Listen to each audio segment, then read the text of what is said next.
Bonsoir à tous et bienvenue dans Au cœur de l'info sur France 24. Il est 19h à Paris. À la une de l'actualité, c'est le coup d'envoi du sommet des chefs d'État et de gouvernement à Belém au Brésil.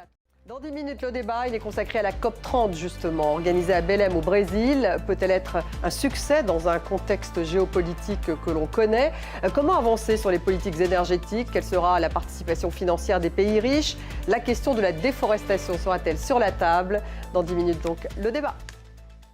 On démarre par cette COP30 qui va démarrer dans 3 jours. En ce moment, le sommet des chefs d'État et de gouvernement a lieu à Belém, au Brésil, en présence d'Emmanuel Macron. Dans les actualités, Poutine envisage de reprendre les essais nucléaires si les États-Unis font de même, a-t-il lancé après les propos de Trump, qui lui ordonne au Pentagone de commencer à tester des armes nucléaires. Natalia Odicharia. Direction la Belgique où le Conseil national de sécurité s'est réuni ce matin pour répondre à la menace de drones, menace qui se multiplie. Le ministre de la Défense a mis en place un centre de surveillance aérienne. En tout cas, il sera mis en place le 1er janvier prochain. Rebecca Martin.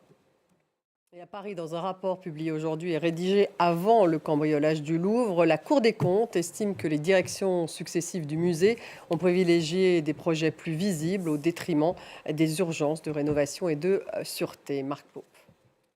Une page sportive avec cette 17e édition de la Transat Café L'Or. Après 10 jours, 13 heures et 3 minutes de périple en mer, les deux skippers français Franck Camas et Tom Laperche ont été les premiers à franchir la ligne d'arrivée à Fort-de-France, en Martinique.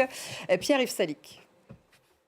Merci de nous avoir suivis. Tout de suite, le débat il est consacré à la COP30 à Belém, au Brésil. Peut-elle être un succès dans le contexte géopolitique que l'on connaît? Comment avancer sur les politiques énergétiques? Quelle sera la participation financière des pays riches? C'est tout de suite.